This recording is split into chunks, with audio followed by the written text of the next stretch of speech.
Buildings officer says foam board situation at Wonderful Court not within the department's remit. And FBI investigating motive of suspected Washington banquet shooter.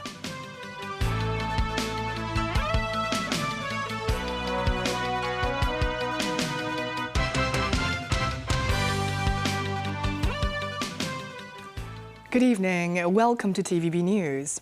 US President Donald Trump maintained Washington has all the cards in negotiations to end the war with Iran.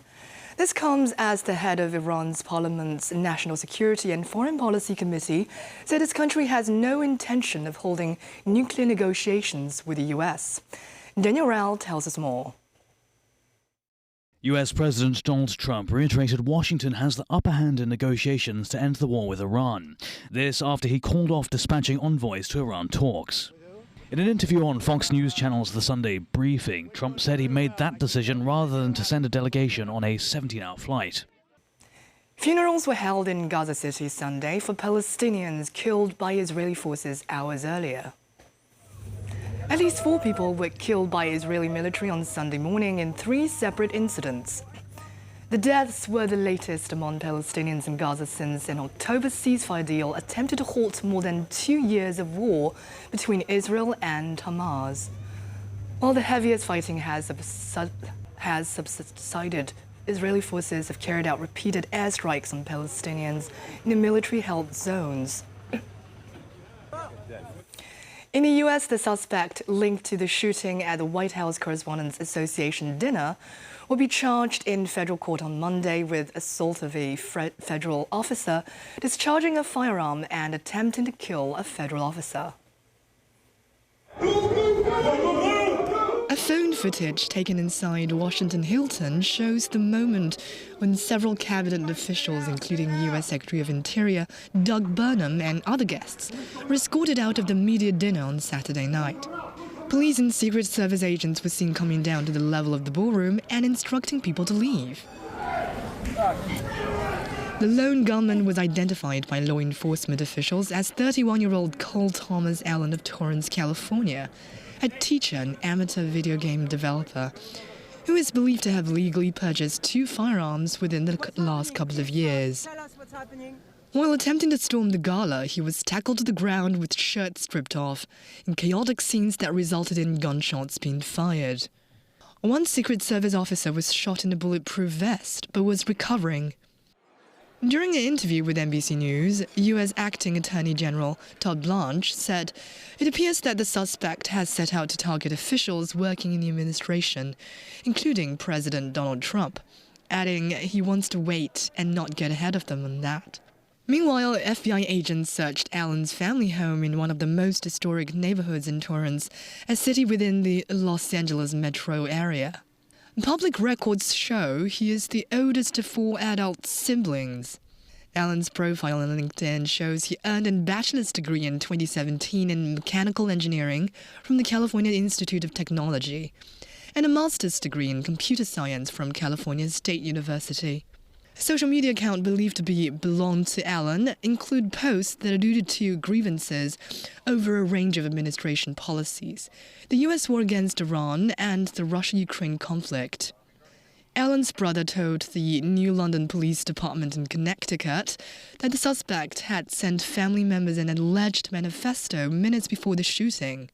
Media reports say Allen called himself a friendly federal assassin in the writings that ran over 1,000 words. He made repeated reference to Trump without directly naming the Republican president, and railed against strikes on boats accused of smuggling drugs in the Eastern Pacific Ocean, among other recent actions taken by the U.S. government under Trump. A buildings department officer said foam board application on windows in Wonderful Court was not appropriate. But the officer said the estate's case was outside its remit. Mimosang reports. The public hearing continued at Central City Gallery. Victor Dawes, the committee's senior counsel, first questioned Karen Jern, the assistant director of the buildings department's mandatory building inspection. Chen said that the department's general practice before the fire was not to conduct on-site scaffolding mesh tests, but to rely on the material certificate, including examining the document issuer. Asked what the department would do to verify the authenticity of the certificate, Chen said there was no other mechanism established to achieve that before the blaze. Chen told the committee that using foam boards to shield windows wasn't a common practice in the industry, based on the department's inspection of more than 400 buildings in the aftermath of the blaze. She said that one food court's case wasn't within her department's purview, but handled by the Independent Checking Unit, or ICU, which is under the Housing Bureau. The officer, however, said that her department would take enforcement action when it found foam boards being used on windows. Jie Kan-ming, a former senior building surveyor of the buildings department, seconded to the ICU between 2023 and 2025, said he didn't recall a colleague surnamed Gu had consulted him on whether the foam board application would constitute a breach. In Gu's written testimony, he claimed Jie had said the use of foam boards wouldn't be considered as unauthorized building works. Jie said, "I would definitely treat this as an unfair allegation against me." The former surveyor said the foam board application had violated the building regulation. He stated that a hazard would be created when you place foam material extensively on external walls. Wai Yin, a liaison officer at the Taipei District Office of the Home Affairs Department, told the committee that she hadn't seen any irregularities in proxy votes, despite having attended 6 one-food courts meetings, or said the department could do little on the proxy issue.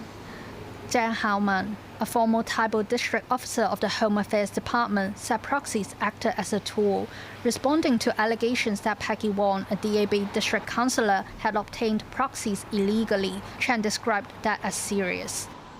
Asked what the district office would do if they received complaints related to illegal proxies, Chen said they would refer the cases to law enforcement if provided with evidence. Memos 9, TVB News. Today is the second day for residents of higher floors of Wan Chung House and Wan Tao House to collect belongings at their fire-ravaged flats.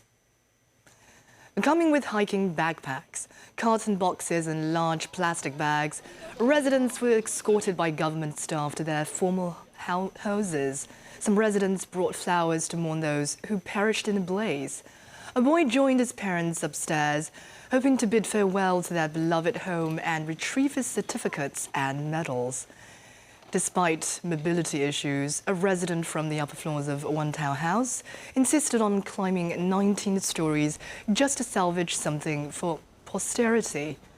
Authorities earlier said they would provide psychological support to residents of Wan Chung House and Wan Tao House, which suffered the most severe casualties. And still ahead, ceremonies in Ukraine and Russia to commemorate those who died in Chernobyl 40 years ago. Police buzz child pornography ring with help of foreign counterparts. And a new Bruce Lee statue and exhibition to celebrate his homecoming 85 years ago.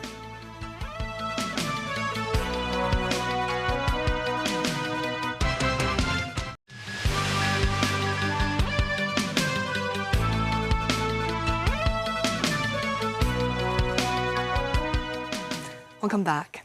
At a conference on the 40th anniversary of the Chernobyl disaster, Ukraine President Volodymyr Zelensky warns Russian attacks can endanger the country's nuclear power plant. Meanwhile, in Moscow, hundreds gathered to commemorate those who lost their lives in the tragedy, while Pope Leo XIV calls for the peaceful use of nuclear energy.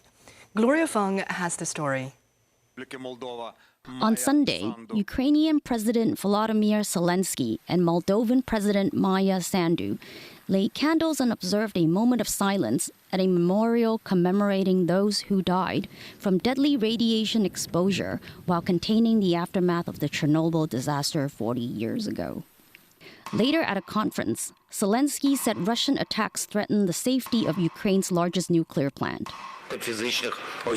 We must clearly state that only Ukrainian control, only Ukrainian specialists, and Ukrainian safety protocols can guarantee that there will be no radiation problems at Zaporizhzhia station, Zelensky says.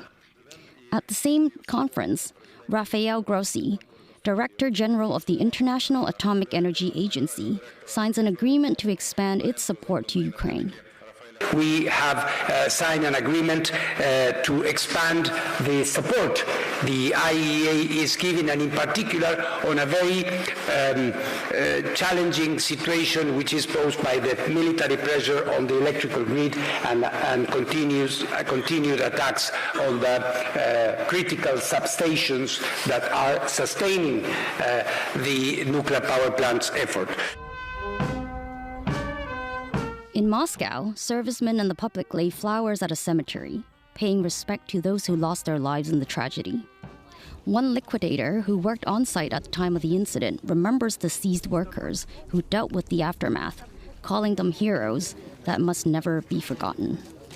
And addressing a crowd in St. Peter's Square on Sunday, Pope Leo XIV calls for the peaceful use of nuclear energy. Today marks the 40th anniversary of the tragic Chernobyl accident, which has left an indelible mark on the conscience of humanity. It remains a warning of the risks inherent to the use of even more powerful technologies. I hope that at every level of decision-making, discernment and responsibility will always prevail. May every use of atomic energy be in the service of life and peace, says the Pope. Gloria Feng, TVB News.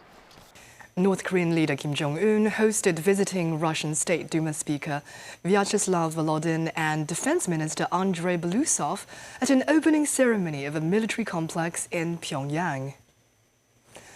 The complex, including a museum, is dedicated to North Korean soldiers who fought alongside Russian forces in the conflict with Ukraine. According to the Russian military, the delegation visited the museum and an exhibition of captured weaponry and military equipment and laid flowers at a memorial plaque to fallen North Korean servicemen. In Chinese mainland's Labor Day Golden Week will run from this Friday. The Immigration Department forecasts that around 6 million passengers will come in and out of Hong Kong during the holiday period. Samantha Lee has the details. The Golden Week is a few days away, but many visitors have already kicked off their vacations. Shim Sai-choi was buzzing with holidaymakers today. This Shanghai tourist said they came to Hong Kong earlier in a bid to avoid the holiday rush. While this Zhejiang lady had to combine a flight with a train ride to get here. She said it was difficult to grab a sleeper train ticket to Hong Kong. Most of the high-speed rail tickets to Hong Kong on May 1st are sold out. To meet the high demand, 13 extra pairs of trains will run daily between Hong Kong and Shenzhen Futian from April 30th to May 3rd. Many of these services, however, are fully booked. Amid the ongoing conflict in the Middle East, some tourism experts believe more travelers are opting to take trains to Hong Kong over expensive flights. Timothy Choi, executive director of the Hong Kong Tourism Association, pointed there isn't a huge difference in total travel time between flying and taking the train. While the mainland enjoys a 5-day break, Hong Kongers also get a 3-day long weekend, with May 1st falling right before the weekend. Total passenger traffic is expected to hit 6 million during the holiday period. Approximately 980,000 mainland visitors are anticipated to come, marking a 7% increase year-on-year. Samantha Lee, TVB News. Hong Kong's police have joined hands with their counterparts in several nations in an effort to tackle those engaged in child pornography. Timothy Lee has more. The operation was jointly conducted by the Hong Kong police and those from nations such as Singapore and Malaysia last month, after an investigation led to the exposure of a group involved in online child pornography. At least 326 people were arrested on suspicion of producing or possessing such illicit content. Among them were 9 men from Hong Kong between the ages of 18 and 61. Authorities seized several of their computers and mobile phones containing over 200 videos or photos involving underage individuals. One of the arrestees, a 28-year-old man, was also suspected to have sexually assaulted a 12-year-old boy on several occasions starting in 2023.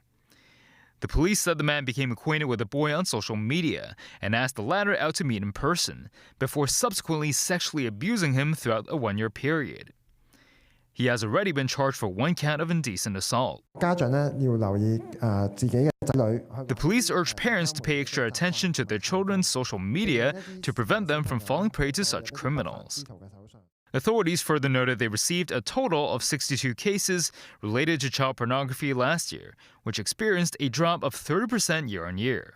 More than 70% of victims were between the ages of 12 and 15, with the youngest being just 9 years old. Around half of the cases involved the production of child pornography.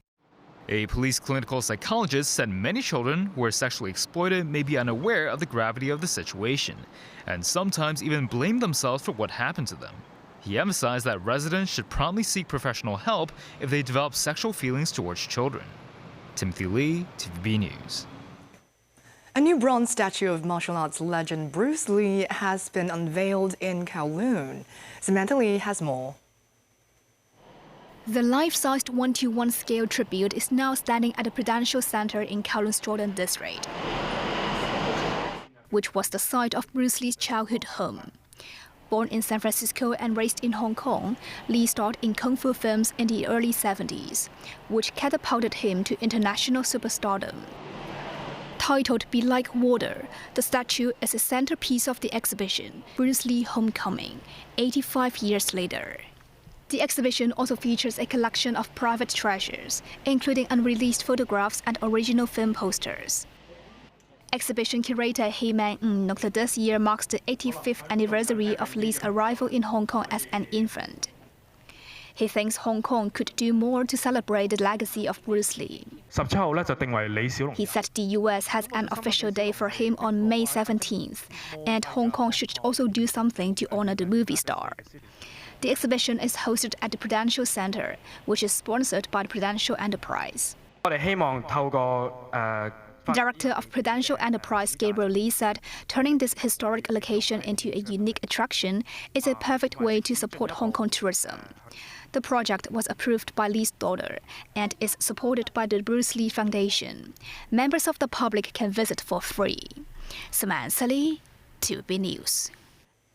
And that's the news. Thank you for watching.